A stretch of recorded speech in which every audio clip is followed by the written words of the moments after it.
وهذا شهر عظمته وكرمته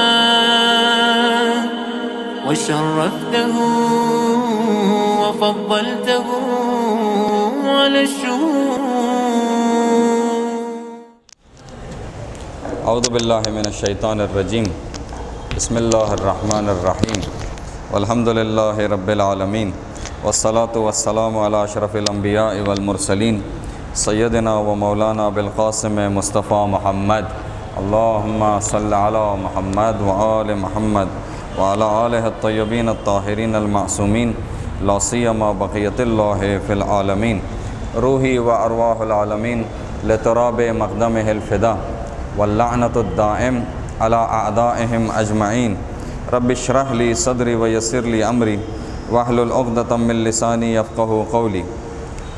ان کچھ ایام میں جو شرف حاصل ہوا ہے آپ کی خدمت میں آنے کا، بعض موضوعات جو ہماری زندگی کے لیے مفید ثابت ہو سکتے ہیں، اور ایسے موضوعات جو خدا کے آگے بھی محبوب ہیں اور عمل کرنے میں بھی آسان ہیں اور جس کے برکات فراوان ہیں، ایسے موضوعات آپ کی خدمت میں سوچا ہے کہ اس کے بارے میں بات ہو. انشاءاللہ کہ یہ ہمارے لیے ان باقی ماندہ ایام ماہ مبارک رمضان کے اور اس کے بعد کے ایام میں مفید ثابت ہو انشاءاللہ. سب سے اہم چیز جو سوچی کہ آپ کے خدمت میں پیش کروں وہ یہ ہے نماز شب، صلاۃ اللیل. نماز شب کی اہمیت اور اس کے فائدے انشاءاللہ دیکھتے ہیں آج کس حد تک اس کو کور کرنے ہوتا ہے. مختصر انشاءاللہ کوشش کریں گے آپ کی خدمت میں بیان کرنے کی. ہر روز پڑھی جانے والی نمازوں میں بعض واجب ہیں اور بعض مستحب ہیں.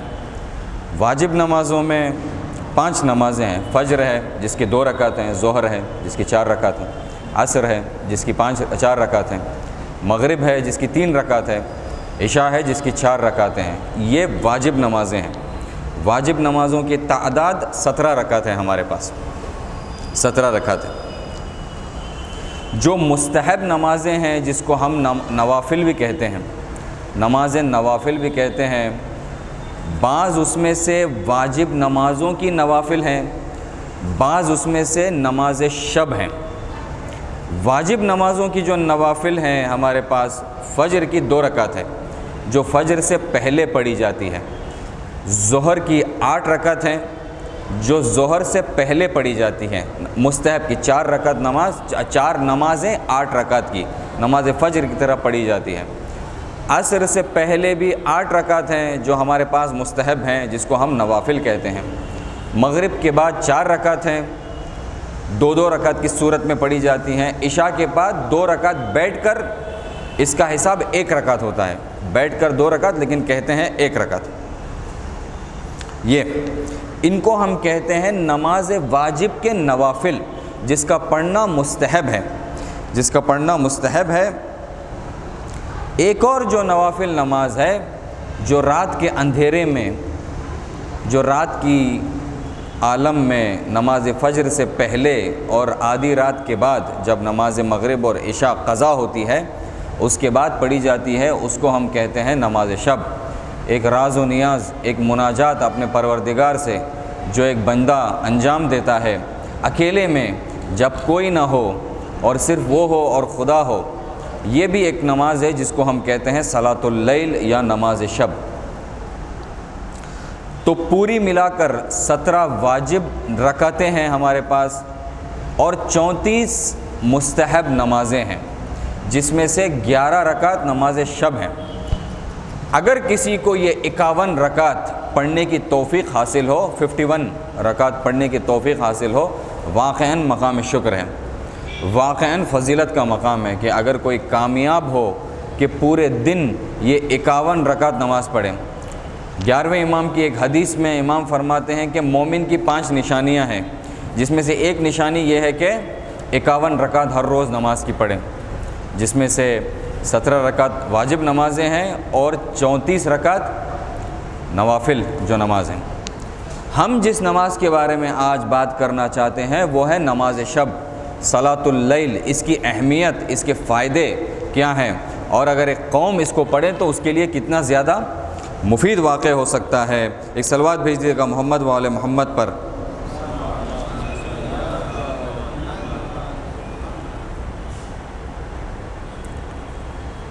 فرماتے ہیں کہ ایک حدیث سے شروع کرتے ہیں یہاں پر۔ حدیث ہے چھٹے امام سے، امام جعفر صادق علیہ الصلوۃ والسلام سے۔ کہتے ہیں کہ کان فی وصیت للنبی، نبی کی وصیتوں میں سے ایک وصیت امیر المؤمنین کے لیے، امام علی ابن ابی طالب علیہ الصلوۃ والسلام کے لیے یہ تھی، ایک وصیت جو تھی وہ یہ تھی، یا علی علیک بالصلاۃ اللیل، اے علی علیک بالصلاۃ اللیل، حتماً نماز شب پڑھنا۔ 3 بار تکرار کرتے ہیں، علیک بالصلاۃ اللیل، علیک بالصلاۃ اللیل۔ کہتے ہیں کہ نماز شب کو ہرگز ترک نہیں کرنا، ضرور نماز شب پڑھنا۔ دیکھیں یہاں پر تصور کریں، ہم رسول اللہ کو سب سے بڑا انسان مانتے ہیں کائنات کا، ان سے بڑا اور بابرکت اور بافضیلت انسان کائنات میں کوئی نہیں ہے۔ ایک ایسا انسان، دوسرا وہ انسان جس کی فضیلت رسول کے بعد سب سے زیادہ بلند ہے، جس کا مرتبہ نبی کے بعد سب سے زیادہ بلند ہے، ان کو جب نصیحت کرتے ہیں تو کیا نصیحت کرتے ہیں؟ بہت ساری وصیتیں ہیں اس حدیث میں، لیکن جب نماز شب کی طرف آتے ہیں تو 3 بار تکرار کرتے ہیں، یا علی علیک بالصلاۃ اللیل، علیک بالصلاۃ اللیل، علیک بالصلاۃ اللیل۔ تو اسے ہمیں پتہ چلتا ہے کہ اہمیت کتنی ہے اس نماز کی۔ ایک یہ 3 بار بولنے کی کیا ضرورت تھی؟ 3 بار بولنے سے ہمیں یہ سمجھ میں آتا ہے کہ تاکید کر رہے ہیں۔ امیر المومنین ایک ایسی شخص نہیں ہے جس کو 3 بار بولنے کی ضرورت ہو۔ اگر رسول اللہ ایک وصیت امیر المومنین کو 1 بار بھی فرماتے تو پائبند رہتے ہمیشہ اس کے، تو ہمیشہ اس کے پائبند رہتے۔ جیسے کہ فرماتے بھی ہیں کہ رسول اللہ نے رجب اور شعبان کے روزوں کے بارے میں اتنے زیادہ فضیلتیں بیان کی، زندگی بھر مجھ سے رجب اور شعبان کے روزے ترک نہیں ہوئے، ہمیشہ میں نے رکھا رجب و شعبان کے روزوں کو۔ امیر المؤمنین ایک ایسی شخصیت ہیں جس کو تکرار کرنے کی ضرورت نہیں ہے۔ یہ ایک عجیب نماز ہے ہمارے لیے، ہمارے قوم کے لیے، ہمارے معاشرے کے لیے۔ بہت اچھا ہے کہ زیادہ سے زیادہ ہم اس نماز کو پڑھنا شروع کریں، زیادہ سے زیادہ ہم اس نماز کو پڑھنا شروع کریں، کیونکہ اس کی فضیلت اتنی زیادہ ہے۔ معاف کیجیے گا۔ اور جو اس نماز کو پڑھنے میں کامیاب ہوتا ہے، شکر کا مقام ہے، اپنے پروردگار کا شکر کریں کہ اتنی بڑی نعمت اس کو دی ہے۔ ایک فرد آ کر آیت اللہ بہجت سے سوال کرتا ہے کہ میں اپنے آپ پر کنٹرول نہیں رکھتا، زیادہ کھانا کھایا کرتا ہوں، زیادہ سویا کرتا ہوں، زیادہ بات کیا کرتا ہوں، اور چاہتا ہوں کہ اس عادت سے اپنے آپ کو چھڑاؤں، ایسے کچھ کروں کہ میں کم بولا کروں، کم سویا کروں، کم کھایا کروں۔ تو فرماتے ہیں کہ نماز شب پڑھو، نماز شب پڑھو۔ نماز شب واقعاً وہ کیمیا ہے، وہ جادو ہے در حقیقت نماز شب، جو ایک انسان کو کامل بناتا ہے، جو ایک انسان کو کامل بناتا ہے۔ یہ ایک چیز ہے، ایک عجیب عبادت ہے۔ امام صادق علیہ الصلوۃ والسلام ایک روایت میں فرماتے ہیں، صلاۃ اللیل تحسن الوجہ، نماز شب چہرے کو خوبصورت بناتی ہے، نماز شب چہرے کو خوبصورت بناتی ہے۔ وتحسن الخلق، اخلاق کو خوبصورت بناتی ہے ایک انسان کے۔ ہمیں اچھے اخلاق کی بہت ضرورت ہے۔ ایک طریقہ اچھے اخلاق تک پہنچنے کا نماز شب پڑھنا ہے۔ وتطیب الرزق، انسان کے رزق کو پاک کرتا ہے، انسان کے رزق کو پاک کرتی ہے نماز شب۔ وتقضی الدین، انسان کے قرض کو ادا کرتی ہے نماز شب کے ذریعے سے۔ وتذہب الہم، علیکم السلام ورحمۃ اللہ، غموں کو اور انسان کے اندر کے ہم اور غم کو برطرف کرتی ہے، تذہب الغم۔ وتجل البصر، آنکھوں کو چمکا دیتی ہیں، آنکھوں کو روشن کرتی ہیں۔ اس کے بعد فرماتے ہیں علیکم بالصلاۃ اللیل، تم پر ضروری ہو نماز شب۔ اپنے اصحاب کو فرماتے ہیں فإنہا سنت نبیکم، تمہارے نبی کی سنت ہے۔ مطرأۃ الداعی عن اجسادکم، اور تمہارے بدنوں کے درد کا علاج بھی ہے، تمہارے بدنوں کے درد کو نابود کرتا ہے، لے جاتا ہے، یہ چیزیں ہیں۔ ایک اور جگہ پر فرماتے ہیں، یہی امام فرماتے ہیں کہ صلاۃ اللیل کفارۃ لما اجترأ بالنہار، نماز شب کفارہ ہے دن کے گناہوں کی، دن کے گناہوں کا کفارہ ہے۔ انسان نے احیاناً بھول سے جب اس کی شہوت اس پر غالب آ گئی، جب اس کا نفس اس پر غالب آ گیا، تو بھول سے انسان نے بعض گناہوں کو دن میں انجام دے دیے، اس کا کفارہ کیا ہے؟ نماز شب ہے۔ رات میں اگر اٹھ کر نماز شب پڑھے، وضو کرے، خدا کی بارگاہ میں جائے، شرمندہ ہو، استغفار کرے، نماز شب پڑھے، تو یہ کہتے ہیں کہ یہ کفارہ ہے انسان کے دن کے گناہوں کا، انسان کے دن کے گناہوں کا۔ یہ تو یہ ایک عظیم چیز ہے، اس کے عظیم فائدے ہیں، ہمیں اسے محروم نہیں ہونا چاہیے۔ ہماری یہ محدود زندگی جو رنج اور غموں سے بھری ہوئی ہے، کبھی اس کے مشکلات، کبھی مالی مشکلات، کبھی گھریلو مشکلات، یہ زندگی میں دنیا پتہ نہیں انسان کو کتنا آنا ہے۔ جب حساب کرتے ہیں، پہلے 10-12 سال انسان بچپنے کی حالت میں گزارتا ہے، کچھ سمجھتا بھی نہیں کہ کیا ہو رہا ہے دنیا میں۔ اس کے بعد انسان جو ہے جوانی میں، پڑھائی میں، اور انسان کی جو ہے مثلاً اسکول میں گزار دیتا ہے۔ اس کے بعد جب کمانے لگتا ہے، اور کمانے میں بھی کتنی مشقتیں اس کو اٹھانی پڑتی ہے، کمانے سے لگنے کے بڑھاپے تک اگر ہم کہیں 30 سال میں سے بھی 1/3 حصہ سوتا ہے انسان اس کے اندر، اور یہ سارا بھی انسان کے لیے مزہ نہیں ہوتا، کمانے کے لیے 10 گھنٹے جا کر آفس میں زحمتیں اٹھانی پڑتی ہے۔ اگر ہم حساب کریں گے ایک انسان کی 60-70 سال کی زندگی میں اچھا وقت جو انسان گزار پاتا ہے اس زندگی میں، شاید 10 سال بھی نہیں ہوتے ہوں گے، شاید 8 سال بھی نہیں ہوتے ہوں گے۔ ایک ایسی مشقت بھری ہوئی زندگی میں انسان کیوں نہ اپنے آپ کو غافل نہ کریں، کیوں اپنے آپ کو انسان غافل کرے ایسے عظیم عبادتوں سے جس کا اجر اور جس کا فائدہ اتنا زیادہ ہے روایتوں میں جیسے کہ فرما رہے ہیں۔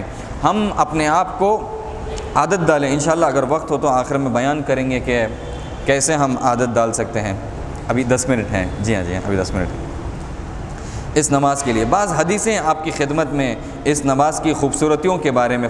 اذا قام العبد من لذیذ المضجعه والنعاس في عینه لیرضی ربه جل وعز، کہتے ہیں کہ جب ایک بندہ اپنے بستر اور اپنی میٹھی نیند کو چھوڑ کر خدا کی بارگاہ میں اٹھ کھڑا ہوتا ہے، نماز شب کے بارے میں اٹھ کھڑا ہوتا ہے، اس کے بعد جو ہے اور اس کے دل میں یہ ہے کہ اپنے پروردگار کو راضی کرے، نیت یہ ہے کہ اپنے پروردگار کو راضی کرے، کس کے ذریعے سے؟ نماز شب کے ذریعے سے۔ بصلاۃ اللیل باہ اللہ بہ ملائکتہ، قال، خدا جو ہے مباحات کرتا ہے، خدا افتخار کرتا ہے اپنے ملائکہ کے سامنے اور فرماتا ہے کہ اما ترون عبدی ھذا، کیا تم نہیں دیکھتے میرے اس بندے کو؟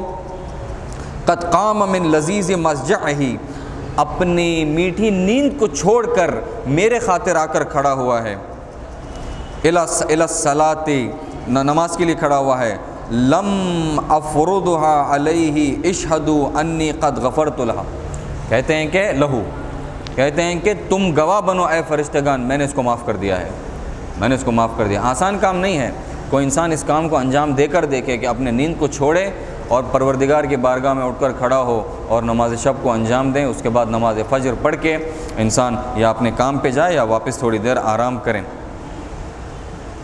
اجر کیا ہے نماز کا؟ ایک اور روایت ہے جو ابی عبداللہ علیہ الصلوۃ والسلام، امام جعفر علیہ الصلوۃ والسلام سے ہے، ما من عمل حسن یعملہ العبد الا ولہ ثواب فی القرآن، جو بھی عمل ایک بندہ انجام دیتا ہے اس کا ثواب قرآن میں ذکر شدہ ہے، جو بھی عمل ایک بندہ انجام دیتا ہے اس کا ثواب قرآن میں ذکر شدہ ہے، یہ فرماتے ہیں۔ الا صلاۃ اللیل، لیکن ایک چیز کا ثواب قرآن میں ذکر نہیں ہے، جس کا ذکر نہیں وہ ہے نماز شب، وہ ہے نماز شب کا ذکر نہیں ہے۔ فإن اللہ لم یبین ثوابها، خدا نے اس کے ثواب کو بیان نہیں کیا ہے، لعظیم خطرہ عندہ، کیونکہ خدا کے نزدیک بھی اس کا ثواب بہت زیادہ ہے، جس کی وجہ سے خدا نے اس کا ذکر نہیں کیا، صرف اتنا کہہ کے چھوڑ دیا ہے اپنی کتاب میں۔ فقال تتجافی جنوبہم عن المضاجع یدعون ربہم خوفا وطمعا، یعنی اپنے زانوں کی حالت میں، یعنی وہی جو تشہد کی حالت میں بیٹھتے ہیں راتوں میں. بندگان کے بارے میں خدا فرماتا ہے کہ بعض ایسے بندگان ہیں جو رات کی حالت میں اس طرح سے پروردگار کو پکارتے ہوئے خوف اور امید کے عالم میں رات کو گزارتے ہیں. یہ قرآن میں جب ذکر کرتا ہے کہ وَمِمَّا رَزَقْنَاهُمْ يُنْفِقُونَ، اور جو ہم نے ان کو رزق عطا کیا ہے اس کا انفاق کرتے ہیں. اس کے بعد خدا فرماتے ہیں فَلَا تَعْلُمْ نَفْسٌ، کوئی نہیں جانتا مَا أُخْفِيَ لَهُم مِّن قُرَّةِ أَعْيُن، جو ان کے لیے چھپا ہوا ہے، جو ان کے لیے ہم نے چھپایا ہوا ہے وہ عظیم ثواب. قرۃ اعین جزاء بما كانوا يعملون، جزا ہے یہ جو وہ دنیا میں انجام دیتے ہوئے آئے ہیں. دنیا میں کیا انجام دیتے ہوئے آئے ہیں؟ یہی نماز شب انجام دیتے ہوئے آئے ہیں. رسول اللہ ایک حدیث میں فرماتے ہیں علیکم بالصلاۃ اللیل، تم پر ہو نماز شب، یعنی کیا واجب سمجھو، لازم سمجھو اپنے لیے نماز شب. ولو رکعتن واحدتن، بھلے ایک رکعت ہی کیوں نہ ہو، کیونکہ نماز شب کو پڑھنے کا طریقہ 11 رکعتیں ہوتی ہیں. 4 نمازیں اس کی 2 رکعت کی حالت میں، اس کی 5ویں نماز 2 رکعت نماز شب کی نیت سے، آخری 1 رکعت ہوتی ہے. تو رسول اللہ فرماتے ہیں بھلے 1 رکعت ہی کیوں نہ ہو لیکن نماز شب پڑھو. فَإِنَّ صَلَاةَ اللَّيْلِ مِنْهَاتُ عَنِ الْإِثْمِ، فرماتے ہیں کہ کیونکہ نماز شب گناہوں کو نابود کر دیتی ہے. تُطْفِئُ غضب اللہ، پروردگار کے غضب کو، غضب الرب تبارک و تعالی، اپنے رب کے غضب کو جو ہے خاموش کرتی ہے. وَتَدْفَعُ عَنْ أَهْلِهَا حَرَّ النَّارِ يَوْمَ الْقِيَامَةِ، اور جو ہے روز قیامت جہنم کی آگ کو ہم سے دور کرتی ہے. ایک بہت یہ ایک آخری حدیث پڑھتے ہیں اور اس کو یہیں پر اس کا اختتام کرتے ہیں. شیعہ اور نماز شب کا رابطہ، ہمیں افتخار ہے کہ ہم شیعہ ہیں. یہاں پر امام ایک شیعہ کی صفت بتاتے ہیں. یہاں پر قال الصادق علیہ السلام، امام صادق علیہ السلام فرماتے ہیں لیس من شیعتنا من لم یصلی صلاۃ اللیل، جو بھی نماز شب نہیں پڑھتا ہے وہ ہمارے شیعوں میں سے نہیں ہے. البتہ یہاں پر ممکن ہے مراد یہ ہو کہ خالص شیعہ ممکن ہے مراد ہو. خالص شیعہ وہ ہے جو نماز شب پڑھتا ہے. اتفاقاً کہتے ہیں اس زمانے میں جب ظالم حکومتیں پہچاننا چاہتی تھی شیعہ کون ہیں مسجدوں میں جا کر، کیونکہ شیعہ چھپے ہوئے ہوا کرتے، ان کو ہمیشہ سے خطرہ ہوا کرتا تھا ظالم حکومتوں سے، تو دیکھتے تھے کہ کون زیادہ نوافل پڑھتا ہے، اسے پتہ چلتا کہ یہ شیعہ ہے. انشاءاللہ اس دعا کے ساتھ کہ پروردگار ہمیں ان ایام کے طفیل میں اور آنے والی عظیم شب کے طفیل میں نماز شب پڑھنے والوں میں سے قرار دے. پروردگارہ ہماری اس مختصر سی عبادت کو قبول فرما. اس مہینے اور ان ایام کے صدقے میں، خاص طور پر اس نماز شب کے، اس لیلۃ القدر کے صدقے میں ہمارے گناہوں کو معاف فرما، ہمیں گناہ نہ کرنے کی توفیق عطا فرما، ہمیں نماز شب پڑھنے والوں میں سے قرار دے. حضرت حجت کے ظہور میں تعجیل فرما. جو بھی رکاوٹیں بنتی ہیں تیرے اور ہمارے درمیان، جو ہمیں روکتی ہیں کہ ہم تیری معرفت حاصل کر پائیں اور ہم تیرے سے قربت حاصل کر پائیں، ان رکاوٹوں کو تو خود اپنے لطف و کرم سے برطرف فرما. وآخر الدعوانا ان الحمد للہ رب العالمین والسلام علیکم ورحمۃ اللہ وبرکاتہ.